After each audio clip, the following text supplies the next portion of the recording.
Hi, so this is Will Sampson and he's playing the part of Father Walter in Godhammer. So Father, tell us a bit about your character. Well, it was a great spiritual exploration becoming to Father Walter. Your faith is torture, isn't it? Faith is torture. Tortured. It is tortured. Doubts have arisen. Doubts have arisen. Yeah. I have questioned the existence of a deity many times throughout the whole process of working with Paul. As a direct result of working with Paul, I have questioned whether there is an intelligence to the universe.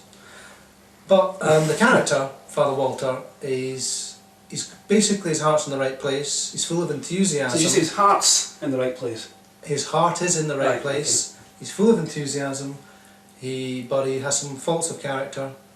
He's a bit of a coward, physical coward, emotional coward. And this is your character? My character, yes. Character you are in real life? Or is it, how closely balanced would you say you are with the actual? There's some crossover. Samson. Some crossover, but not a huge amount. Oh right, okay. Not a huge amount. I'm remarkably courageous. Because I wrote the part, you know, with you in mind. Obviously you didn't know me very well when you did, because if you did, you'd have known there would have been courage, heroism, beauty of spirit that you probably wouldn't even be able to imagine, Paul. Well, I'm sorry.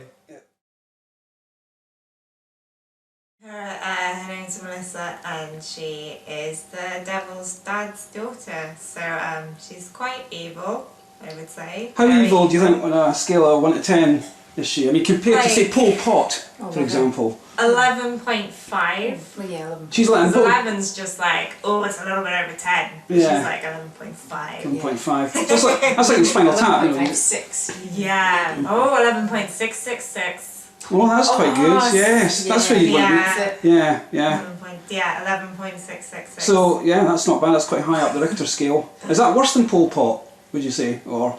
I don't know. Not sure. Yes. Yes. Is it that bad? Yes. Much worse. Because we haven't really seen how bad you can be yet, have we? That's true. We've not had a full history of her evil deeds. So. No. Because she doesn't do much, and all she does in the first episode really is sort of extreme bodily fluid stuff. Yeah, very exorcist-y stuff. So I guess, you know, that's only a very small glimpse into the world of Melissa, where I'm sure she just does horrible things all the time. Glimpse, so I got a big glimpse. Yeah. You got a lot, yeah. You sure did. Yeah, I got a lot. Yeah. Anyway, so can you tell us a bit about his background and so on? Well, there are certain areas of his background which you can't touch upon. Really? Because they're a little bit taboo. A little bit, you know, sensitive. Right. But basically, as I say, he's had some problems in the past. He's come through some bad times, and he's heading on the right track now, I think. Because he's got a small lacquered box which he keeps under his bed, doesn't he? And occasionally you like to bring it out and have a little stroke. There's a lacquered box, and it may involve some contraband items of various sorts, which hark back to a darker period in Father Walter's life. Yeah. Yeah. Do we get to have a look inside? I don't know, you have to watch all the episodes very thoroughly and very carefully to ever find out what's inside Father Walter's lacquered box. Well, Max, you want to tell us about your character, Sister Beatrice, and... Well, she's quite a sad person, really, isn't she? She's a bit depressed, isn't she? She's a bit fed up of being a skivvy. Yeah, yeah. She gets to do all the washing up. I think she sort of fell into the nunning. Yeah, So. she doesn't look like the kind of person that should be a nun. You know, she likes violence. I think she had nowhere else to go, Paul. She drinks. Yeah. She's into extreme violence, and smokes. I feel like she was maybe running away from the law, and that's why she became a nun. I think maybe. Yeah. Yeah. It would explain a lot. I think she's hiding from somebody, or maybe you know, a lot of people. We could have a special Bloody Mama episode, you know, with Max who's passed like a Chicago gangster where you machine gun everyone and. Yeah, you could see you being, you know, FBI's #1 most wanted. I don't think she's ever killed anybody, but I think she's maybe been close. She's had her pint spilled in the pub, hasn't she, and malleted someone. She can get quite violent, yeah. In a few fights. Anybody touches her cigarettes or her... So you come back from the toilet and there's a couple of Super Kings missing. Then, that's it. Oh, just red. That red mist comes down. That's it. You go hunting, don't you? It's all over. Yeah, yeah. So, and how do you get on with the Pope? What's your relationship with His Holiness? It's just a massive amount of reverence, really, isn't it? But he's a bit of an ass kicker, isn't he? He's very and you're tough. a little bit scared. A little bit scared, intimidated, nervous. Yes. So when he's around, you're a bit nervous. I'm a bit nervous, yes. It's hard to relax among, you know. He's a bit like George Peppard, isn't he, in the 80s? A little bit like George Peppard in the 80s. Very similar. That's what I thought. Yeah, very similar. And he smokes a cigar. Like. And he has the cigar also, yes. And that makes you a bit... Does that intimidate you, a guy having such a big cigar on the other side of the table? Is that intimidating when you're confronted with someone like that?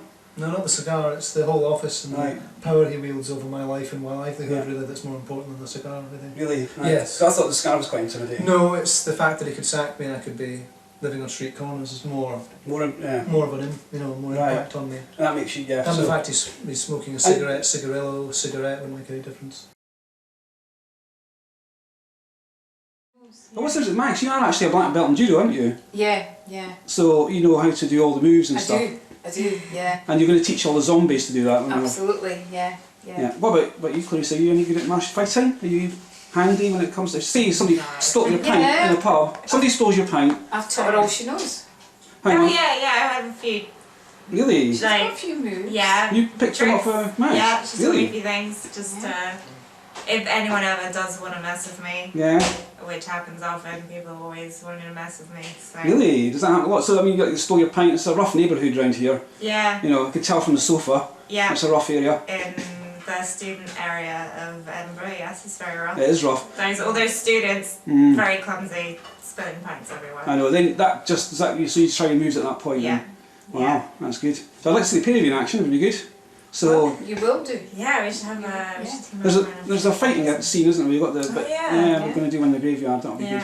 That's when you'll see us at our best. He treats me with a very even hand with the other people. Right. But secretly, saying the Pope, you know, we have a... Really? That doesn't really show, you know, it's funny that. That's why it's secret. Okay, well there you are. So, that's about all we can say about Father Walter. Is there anything else that you'd like to add before we let the girls have a go? No, Father Walter is, just to say, he's a bit of a coward, his heart's in the right place, sometimes his confidence exceeds his capacity to do things. He likes video games. He may like some video games. I think he's more a retro video game person myself. Yeah. He's not really into like your Grand Theft Auto. No. Or stuff like that. More like, you know, Asteroids. Zork. Asteroids, exactly. Exactly.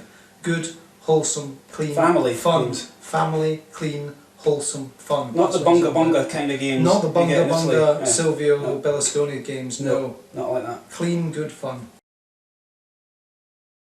So what is it with the black wings? I quite like those. You've tried flapping those yet? Or?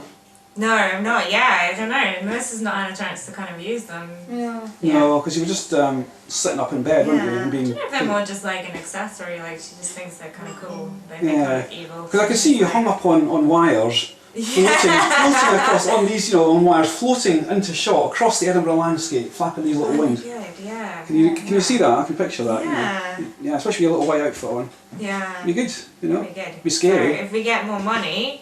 You could be chucking big lollipops at people from up high, People gave us lots of money on certain campaigns. If there was such a thing, if there was a thing that was happening, then we could pay for a wire that I could fly across. Wow, chucking big lollipops at passers-by and so on. That'd be quite good.